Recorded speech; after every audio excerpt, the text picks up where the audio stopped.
Apocalipse capítulo 20. Aqui começa a sétima visão do livro, que vai até o último capítulo, 22, versículo 5. Lá no finalzinho do capítulo 19, nós vimos Cristo como grande vencedor. Essa é o último dos ciclos que mostra. Se você está com a sua Bíblia aberta, olhe de novo aí para o capítulo 20 e você vai ver que nós estamos alternando. João alterna aqui o lugar da onde ele está mostrando. Até o versículo 3, ele está na terra. Versículo 4 ao 6, ele está no céu. Versículo 7 ao 10, ele está novamente na terra. E do 11 até o 15, ele volta para o céu. Isso tudo está acontecendo ao mesmo tempo. Ele está como se nós estivéssemos num filme em que você vê o que está acontecendo num lugar e daqui a pouco você vê o que está acontecendo no outro e vai alternando para que você tenha uma visão dos dois lados. Ele está mostrando a mesma coisa, o mesmo tempo, o mesmo momento acontecendo no céu e na terra. Tá? Não são coisas diferentes, são a mesma coisa. Então nós aqui temos no capítulo 20, já após o 19, em que a besta e o falso profeta já foram postos no seu devido lugar para a eternidade, mas aqui nós entramos nesse último circuito. Nós temos então aqui uma atenção totalmente dispensada à libertação daqueles que são filhos de Deus, foram fiéis ao Senhor, e a condenação eterna de Satanás, que é o grande algoz da nossa raça desde a queda.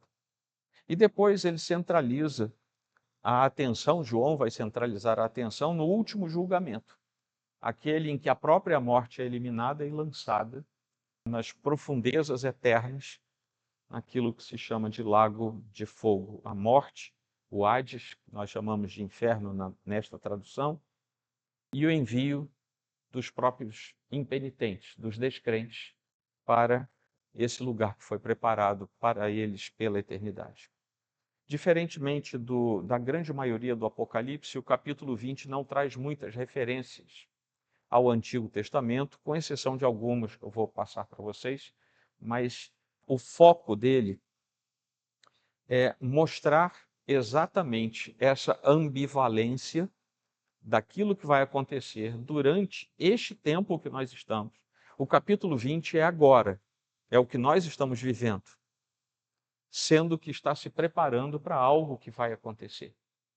Então, é esse jogo, como se fosse um filme, lá e cá, para a gente entender direitinho. Essa cena dupla nos permite entender algumas coisas que muitas vezes são confusas na nossa jornada cristã, mas o capítulo 20, que é um capítulo muito disputado por várias correntes teológicas, para nós ele é simples. Ele simplesmente está mostrando o que acontece na era da igreja e o que está acontecendo fora das nossas vistas e por que tudo isso está acontecendo, que é exatamente o desabrochar final dessa fantástica história que Deus nos permite dela entender um lampejo até que nós estejamos lá finalmente. Então, o primeiro trecho fala da prisão de Satanás. E nesse tempo, nós estamos no milênio na Terra. O texto começa exatamente dizendo isso. Satanás foi preso, e nós já vimos aqui em Apocalipse algumas vezes em que é necessário o Senhor chamar anjos poderosos para que eles vençam batalhas que também são difíceis, contundentes, complexas. Mas o mais curioso é que quando chega na vez de Satanás, o vilão maior dessa história, o chefe de todos os demônios, desce um anjo do céu, sem nome, anônimo, apenas com uma corrente na mão, segura Satanás e o põe no seu lugar certo.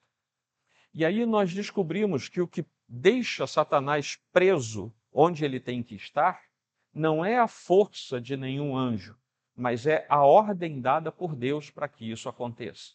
E nós estamos vendo aqui não foi Miguel, não foi nenhum anjo da tradição oral da igreja, arcanjo, hiperarcanjo, não foi. Foi um anjo que desceu do céu com uma corrente na mão, amarrou Satanás e o prendeu. Um anjo único, anônimo.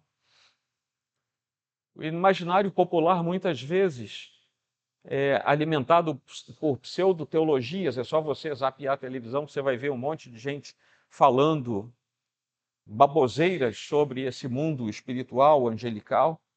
E esse pessoal, muitas vezes, eleva a estatura e o poder de Satanás e parece que ele é coigual a Deus em poder. Ele não é. Ele é um ser criado, como outro qualquer ser criado. E diante da majestade do poder de Deus, ele não é capaz de fazer absolutamente nada. Ele não consegue lutar contra Deus. Tudo o que ele fez ao longo da história da redenção, ele o fez por permissão de Deus, por causa dos seus decretos que são perfeitos e soberanos. Entendê-los não é necessariamente o caminho para hoje, mas aceitá-los é o caminho para o nosso coração. Tem um autor que eu gosto bastante que ele diz o seguinte: Satanás não é a contraparte maligna de Deus. Deus é Deus. Não há ninguém como ele, ninguém que possa sequer começar a desafiá-lo. E ele faz uma referência para Deuteronômio 4:39. Satanás, anteriormente conhecido como arcanjo Lúcifer, sempre foi um ser criado. É por isso que, quando vemos Satanás de uma perspectiva celestial, dizemos apenas isso: é este que fazia a terra tremer e que abalava os reinos?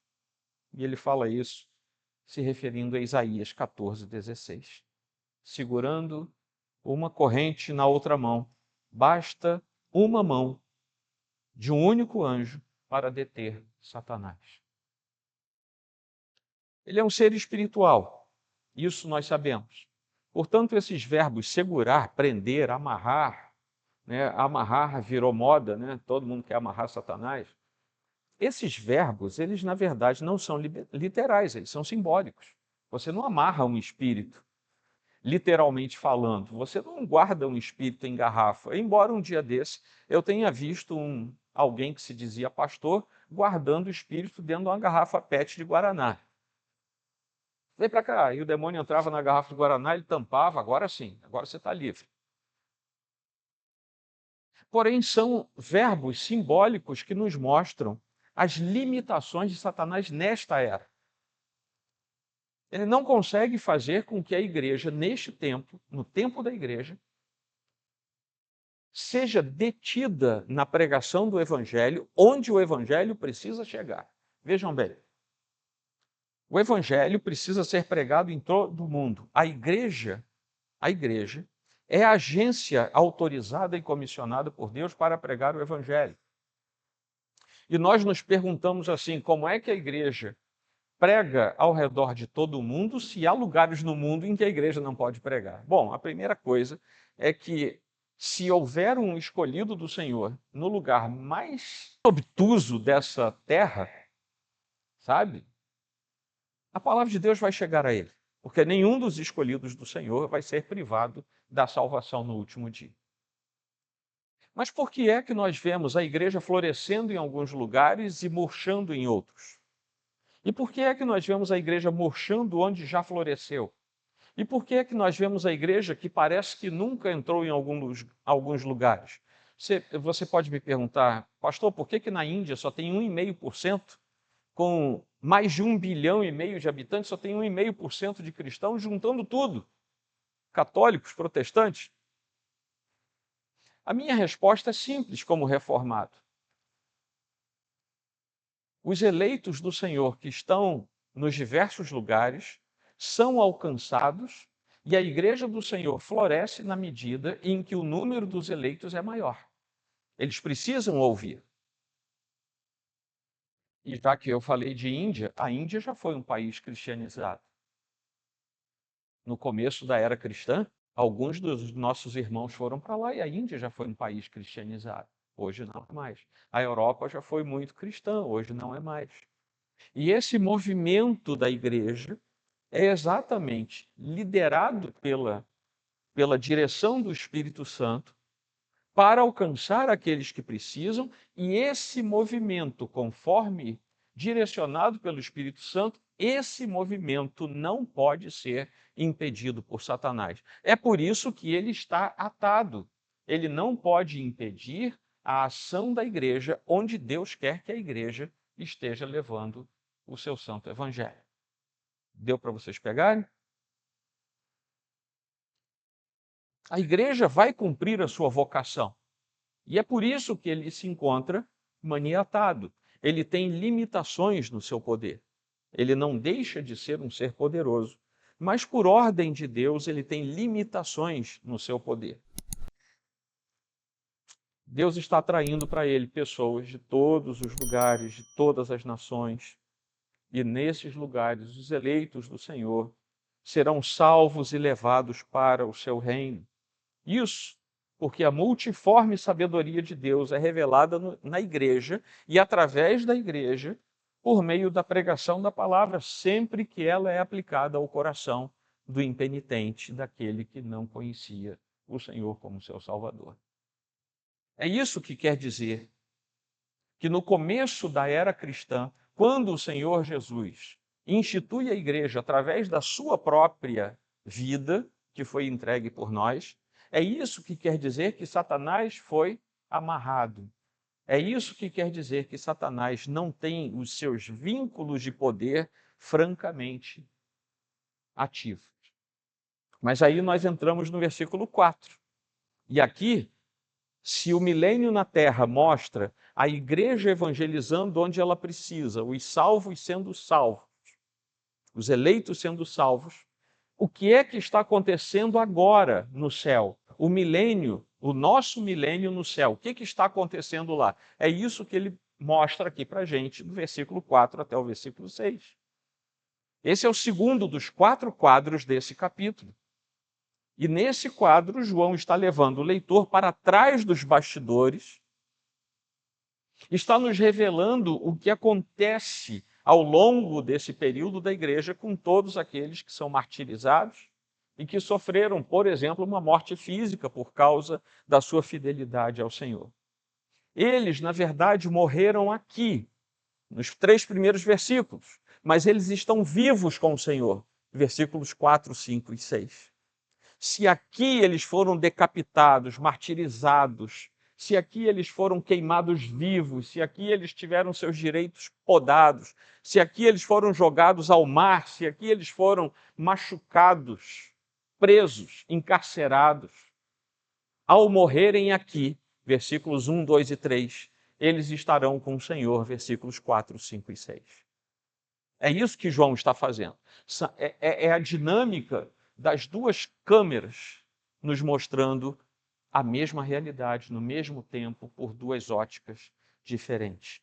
Enquanto aqui está acontecendo o que nós vivemos, o que a igreja progride, eles lá reinam com o Senhor, enquanto Satanás está amarrado aqui. Enquanto a igreja faz o seu papel acontecer aqui, eles já estão lá.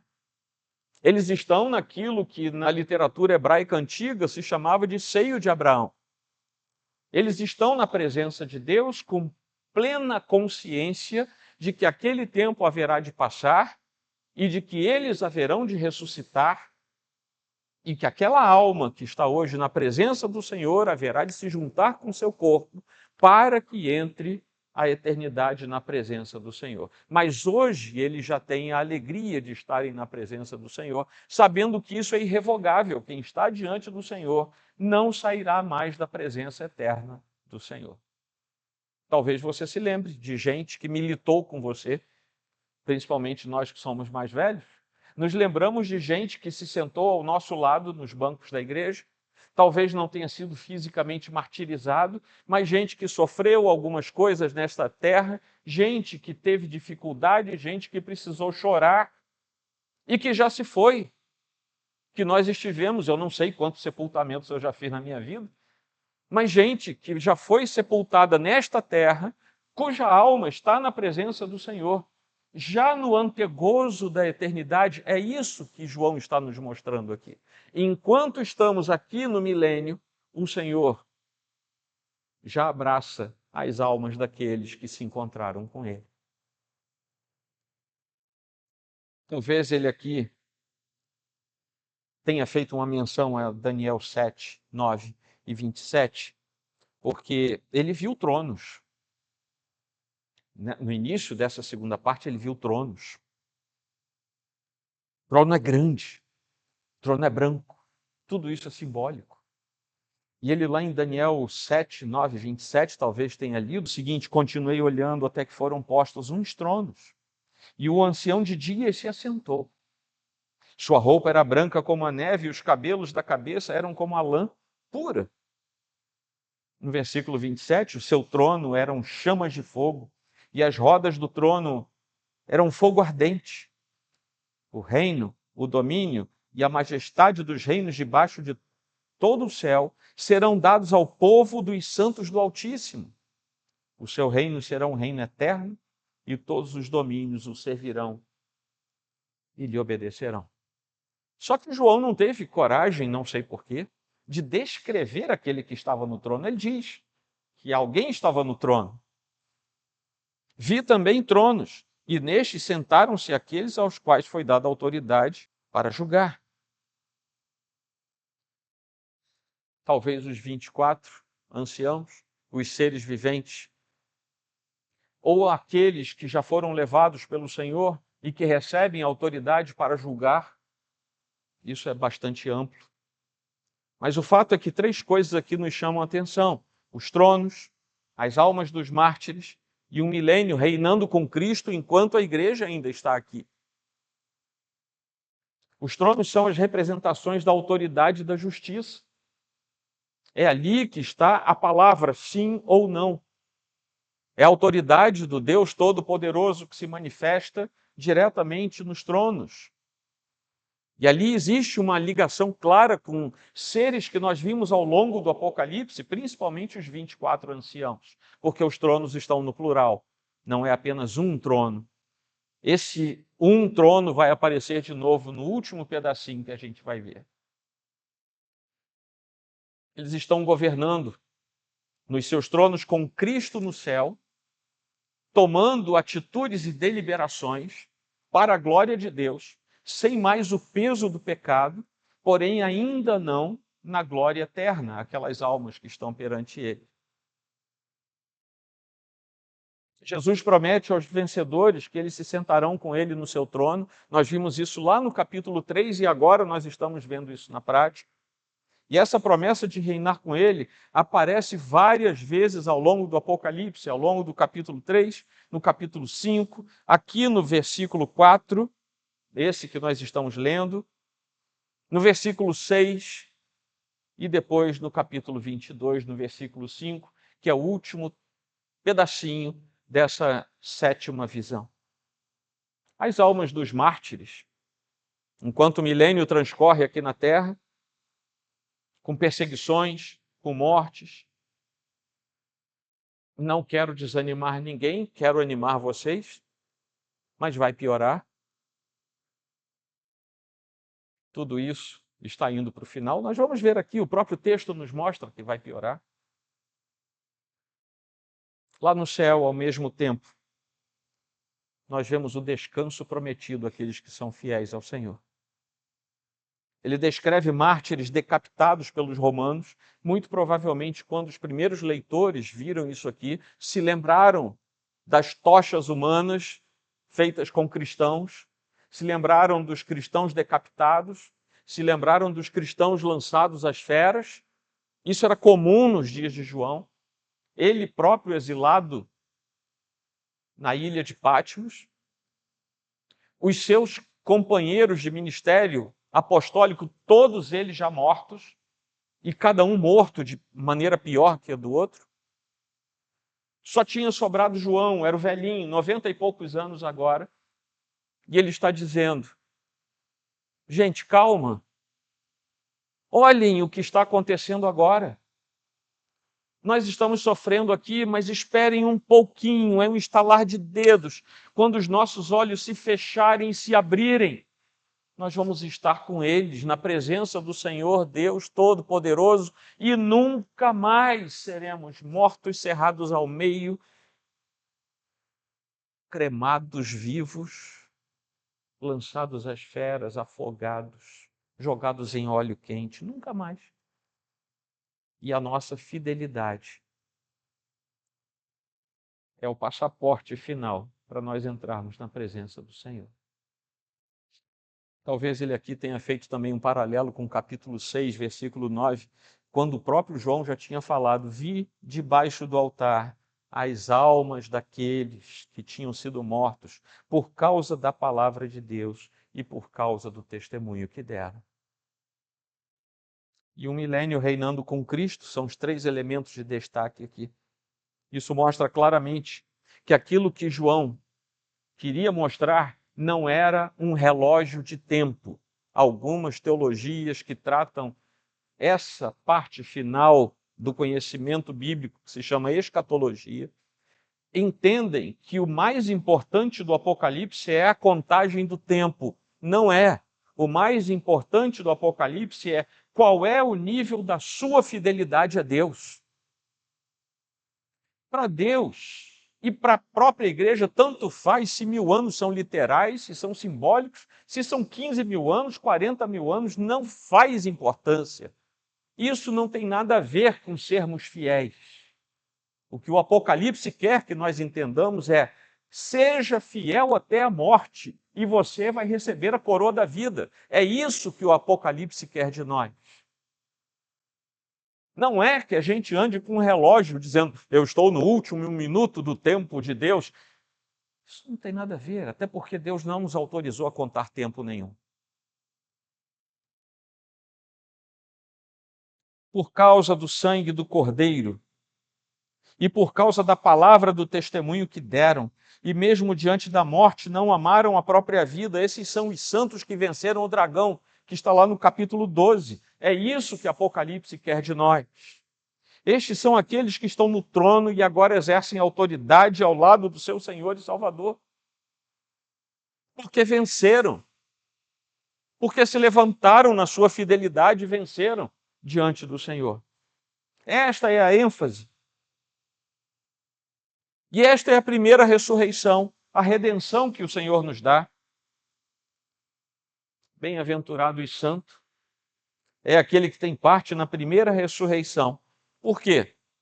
Porque sobre esses a segunda morte não tem poder. É o versículo 6. Essa é a bem-aventurança, é sermos salvos pelo Senhor e nos mantermos fiéis, aconteça o que acontecer. Essa é a ênfase de João. Ser redimido nesta vida, ser fiel nesta vida, para não passar a eternidade sem Deus. É isso que João prega para nós aqui. Quando chegamos ao versículo 7, voltamos para a terra. Saímos da terra, fomos para o céu, mesmo período de tempo. Agora voltamos para a terra. E nesta cena nós temos vários aspectos em detalhe. Não vamos entrar em todos eles, mas eles são principalmente a libertação de Satanás, ele próprio enganando e reunindo as nações contra Deus, o seu exército cercando o povo de Deus, a destruição dele sem nenhum esforço da parte de Deus, e o lançamento dele no lago de fogo. Essa cena inteira, ela traz, aí sim ela traz um episódio que está lá no livro de Ezequiel, os capítulos 38 e 39, quando trata de Gog e Magog. Serve como modelo de uma guerra escatológica, segundo os judeus entendiam na velha aliança, e trouxeram isso depois para dentro da igreja, até que eles começaram a entender como é que acontecia. Aqui no Apocalipse, esse mesmo episódio de Ezequiel também recebe o nome de, ao invés de guerra contra Gog e Magog, de guerra ou batalha do Armagedon. É o mesmo momento escatológico. Então aqui nós temos a queda da Babilônia, já aconteceu, já foi acontecendo, a queda do anticristo, a derrota do falso profeta, Agora Satanás será derrotado, os ímpios, a morte, tudo sendo posto no lugar eterno, no lago de fogo, que é uma expressão que somente aparece no Apocalipse, e no Apocalipse aparece apenas 6 vezes. É algo específico do livro do Apocalipse. Lá no capítulo 19, no versículo 20, nós tínhamos visto que a besta e o falso profeta tinham sido lançados vivos dentro do lago de fogo que queima com enxofre. E agora é a vez de descrever o destino do próprio Satanás. A derrota de Satanás é o ponto principal da história da redenção. É o ponto principal da vitória de Cristo sobre todo esse universo caído e contra o próprio Deus. Uma vez que Satanás é o agente principal contra o povo de Deus e contra o próprio Deus, o grande finale da sua derrota também é deixado para o final da história. E aqui nós sabemos que a sua condenação será eterna. O inferno aqui passa a ser descrito como um lugar de sofrimento, tanto para o corpo quanto para a alma, e isso vai acontecer após o dia do juízo. Todos os atores malignos caem juntamente. E isso é verdadeiro. Por que é verdadeiro? Porque a besta é o poder perseguidor de Satanás. Aquele que persegue é esse espírito que o Apocalipse chama de besta. O falso profeta é a religião anticristã, é a religião anti-Deus. Infelizmente, o falso profeta hoje, em muitos lugares, tem uma plaquinha de igreja. E onde quer que Satanás esteja, ali estarão também a besta e o falso profeta. Onde quer que Satanás esteja, haverá perseguição e falsidade de fé. Vejam só o que diz um comentarista. E pensem nos dias de hoje. Perto do fim do período entre a ascensão e a volta de Cristo, Satanás será liberto de suas restrições. Sabe? Aquilo que ele está amarrado, ele vai ser livre por um tempo. Ele próprio não se soltará de suas prisões, mas Deus permitirá que ele engane livremente as nações mais uma vez. Grande perseguição contra a igreja, é isso que quer dizer. Como nas eras anteriores à cristã, como nos tempos pagãos. Isso significa que ele pode reunir as suas forças para dispersar a falsidade ao redor do mundo, desviar as massas da humanidade e travar guerra contra o povo de Deus. Meus irmãos, eu não tenho receio de dizer para vocês, sem querer ser um marcador da agenda divina, mas eu não tenho receio de dizer para vocês que nós estamos entrando nisso aqui. O que eu não sei dizer para vocês é quanto tempo isso vai durar. Porque ele vai ser solto por um pouco de tempo. Eu não sei o que pouco de tempo quer dizer no relógio da eternidade. Mas eu sei que nós estamos entrando nisso aqui. Lá nas conclusões eu volto a falar disso. E finalmente, versículo 15. Versículo de 11 a 15. Voltamos para o céu. Saímos de novo da terra, fomos de novo para o céu.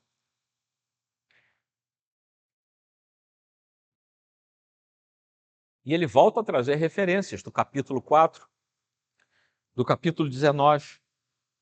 O trono aqui é central, como é central em todo o livro, porque o trono é a representação da autoridade, do poder, da justiça, do domínio, da palavra final. E aqui implica Deus como Senhor soberano sobre a criação. E o trono é também o lugar de onde o Rei dos Reis vai pronunciar a sua palavra. É o lugar também para onde o Senhor convida os seus. Paulo diz que nós também nos assentaremos no trono com o Senhor. Mas somente aqui, em todo o Apocalipse, o trono é grande e o trono tem esse aspecto. Esse aspecto mais que majestoso.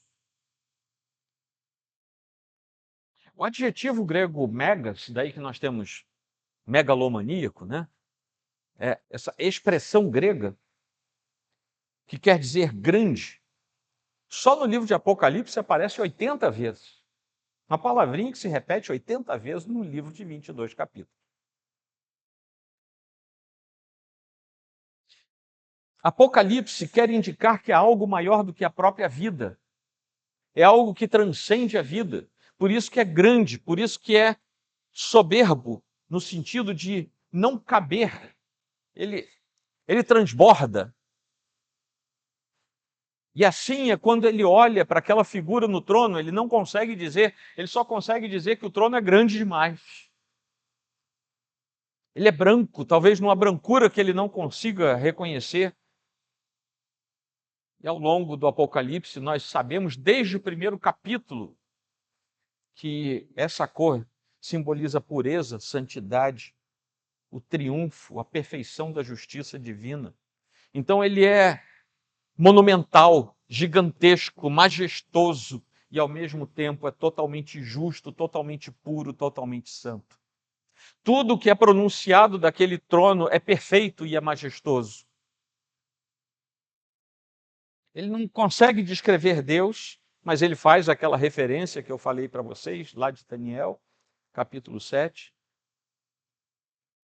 E nós sabemos pelo texto do Apocalipse que terra e céu fogem da presença dele, como está aqui. Essa é a descrição que nós vemos. A terra e o céu fugiram da presença dele e não se achou lugar para eles, o que quer dizer que não havia onde se esconder da presença desse Deus. Quando o dia do juízo chegar, a própria criação será afetada, e será afetada de tal maneira que tudo será transformado para que o pecado não tenha mais vez e não prossiga no seu caminho quando a eternidade entrar. A atual ordem da criação será totalmente transformada, vai desaparecer no sentido de ser totalmente mudada. Se é que nós podemos usar assim, não estou sendo científico, estou sendo, como é que eu vou dizer? Quase que literário aqui, acompanhando o texto da Bíblia, a própria atmosfera, ela se enrola no sentido de que ela não serve mais, ela precisa ser mudada, ela precisa ser renovada, e para isso é como se ela saísse do lugar, fosse ajeitada e voltasse de modo pleno, santo e perfeito. É por isso que os céus e a terra precisam ser transformados. E aí surgirão novos céus e nova terra. Esse será o tempo, como Paulo diz em Romanos 8, 21, o tempo da restauração de todas as coisas, de que Deus falou por boca dos seus santos profetas desde a antiguidade. Desculpem, isso está lá em Atos, e Paulo, lá em Romanos 8, diz que a própria criação será libertada do cativeiro da corrupção para a liberdade da glória dos filhos de Deus. Tudo isso vai acontecer ali. O mar entregou os seus mortos, aqueles que estavam presos nele. Isso não quer dizer que o mar vá vomitar gente. Isso tudo é simbólico. Ao longo de todo o texto bíblico, o mar representa o lugar do pavor, do medo. Jonas precisou vencer o medo para desobedecer Deus. Pegou o navio e ainda entrou numa tempestade. Venceu o medo com medo de Deus. Paulo venceu o medo do mar por outro motivo. Foi pregar o evangelho para aqueles que nunca tinham ouvido a palavra do Senhor.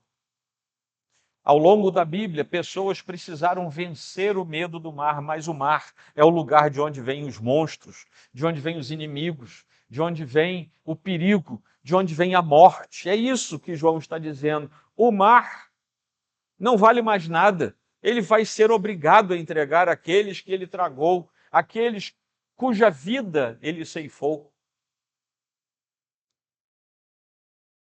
Vai chegar um dia em que a eternidade não vai ter mar. Não vai haver mais o local de perigo. Não vai haver mais nada que cause espanto, dor, sofrimento, medo, morte. Tudo isso na literatura, principalmente do Antigo Testamento, é representada pelo mar. Todo medo, todo perigo que perseguiram o povo de Deus por toda a história da redenção cessa naquele último dia, até que a morte e o inferno também entregam os seus mortos. Isso quer dizer que eles perdem a autoridade que receberam um dia nesse plano histórico em que nós estamos inseridos. Não podem nada contra Cristo, Cristo ressurreto, quando ele disser, agora chegou a hora, acabou. E ali eles perdem a sua autoridade. É isso que quer dizer o mar entregar os mortos, o inferno entregar os mortos, a morte entregar os seus mortos. Isso quer dizer, eles perderam a autoridade que tinha sido comissionada a eles. Naquele dia, a sentença será eterna e será irrevogável. E o fato de morte e inferno serem lançados no lago de fogo, quer dizer que aquela autoridade que ainda restava sobre eles terminou. Eles foram juntamente com a besta, com o falso profeta, com Satanás, foram também lançados no lugar da perdição eterna. Quando nós nos lembramos da parábola de Rico e o Lázaro, lá em Lucas, capítulo 16, nós temos ali uma amostragem do inferno como um lugar de profunda agonia. E pela Escritura, nós temos a confirmação de que essa é a segunda morte. É uma morte que não é apenas física, mas é também espiritual. Amém, meus irmãos? Algumas poucas conclusões. Vocês são mais novos, talvez não estejam pensando nisso ainda, mas é bom começar a pensar. A gente vai trabalhando, começa a trabalhar, e depois de 10, 15 anos de trabalho, você começa a ficar cansado. Aí você começa a pensar que um dia você vai se aposentar. Não é assim que acontece? Aí é que você fala, puxa vida, eu não comecei mais cedo. Geralmente é aí que a gente se toca que perdeu um tempão. Mas a gente, de alguma maneira, se prepara para a aposentadoria. Bem ou mal, a gente se prepara. A gente quer chegar lá com um pouquinho de recurso para sobreviver quando não tiver mais vigor para trabalhar. E também com saúde, né? Para não atrapalhar a vida de ninguém quando a gente for mais velho. Mas é engraçado que a gente não se prepara para a eternidade. Parece que a eternidade não existe. Parece que tudo que existe é aquilo que nós vemos. Mas o que Deus diz é exatamente o contrário. Aquilo que nós não vemos é muito mais importante e contundente do que aquilo que nós vemos. O ser humano natural não pensa que para além da vida e de alguns anos finais, nós vamos ter toda uma eternidade pela frente. E aí nós fazemos uma pergunta ao nosso coração: quão previdentes temos sido quanto à eternidade? As recompensas eternas virão da nossa vida com Deus, da santidade perante Ele, da nossa fidelidade, de acordo com o labor para o alcance das almas sedentas. Não seremos salvos pelo que fazemos, mas sendo salvos, somos chamados a fazer.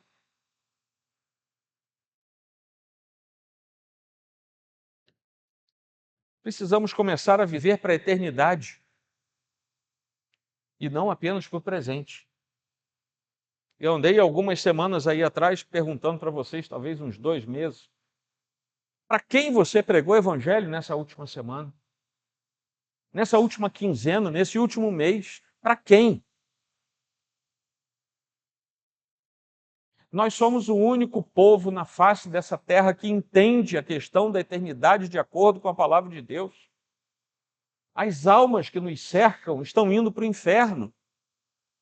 E está na nossa boca a palavra da verdade. Não quer dizer que a pessoa vá se converter, mas o papel da igreja é pregar o evangelho. Você tem se preparado? Essa é uma pergunta. A outra pergunta: você tem levado adiante o trabalho da igreja que é feito por todos nós? Segunda conclusão é que vai haver um dia em que todos os seres humanos vão ter que comparecer em juízo. Nós vamos comparecer em juízo. A diferença é que nós não seremos julgados pelos nossos atos, mas pelos atos de Cristo.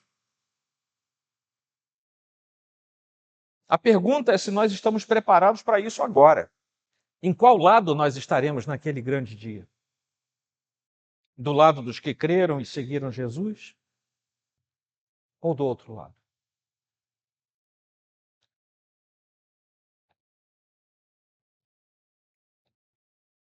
Meus irmãos, hoje é o tempo oportuno.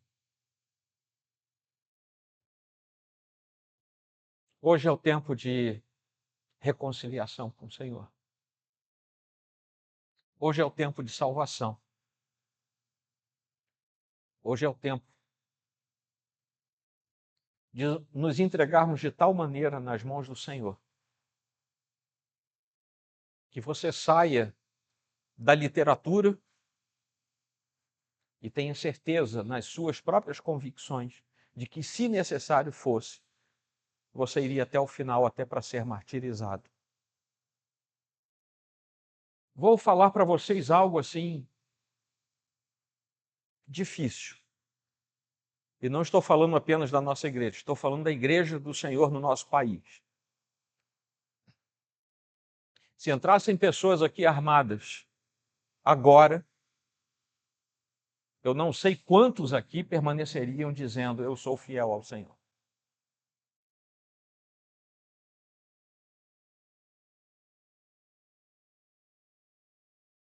Isso é para a gente pensar. Que é muito bonito a gente bater no peito e dizer: eu sou fiel ao Senhor, até a morte. Porque a ordem é: seja fiel até a morte. Isso pode ser a morte natural, mas pode ser a morte matada.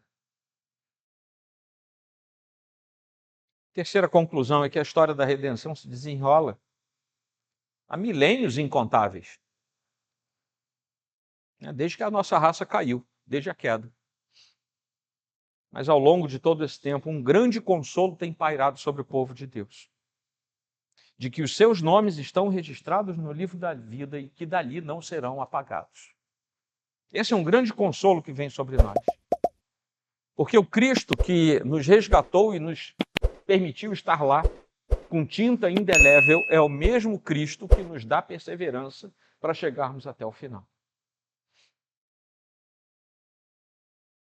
Estar para sempre com o Senhor é a recompensa daqueles que forem fiéis até o final. É a recompensa do povo fiel do Senhor. É a recompensa daquelas almas que estão debaixo do altar, hoje, agora, enquanto estamos aqui, lá. As almas dos que se mantiveram fiéis estão sob o altar. A história é aqui e é lá. É aqui e é lá. Apocalipse 20 é o melhor capítulo para a gente entender isso. A Bíblia inteira aguarda com expectativa, quarta conclusão. Essa sequência de eventos que terminarão o reinado do mal e a transição para o reinado eterno da divindade trina do nosso Deus. O mesmo se aplica ao julgamento final dos poderes malignos e dos pecadores que os seguem. Todos nós, santos e pecadores, enfrentaremos Deus, prestaremos contas de nossas vidas e seremos julgados ou recompensados com base no que fizemos. A justiça divina exige isso. E o fim do mal é necessário antes que a eternidade no céu, da bondade de Deus, possa começar.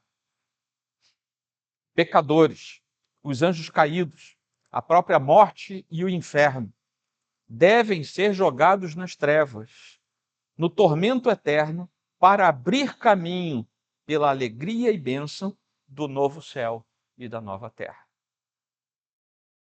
Meus irmãos, a última conclusão é que a partir das últimas décadas, eu estou falando de muitas décadas, desde meados do século passado, mas isso tem se tornado muito intenso. Nós temos visto claramente um retorno ao ambiente da mitologia secularizada, ao paganismo pré-cristão, que nós chamamos de neopaganização, trazendo uma nova fase de trevas sobre a mente humana, sobre nações inteiras, sobre hemisférios inteiros. Materialismo dialético, as falsas religiões, o cristianismo sem Cristo, que tem tomado conta de muitas igrejas, de uma parte enorme disso que nós chamamos de igreja evangélica.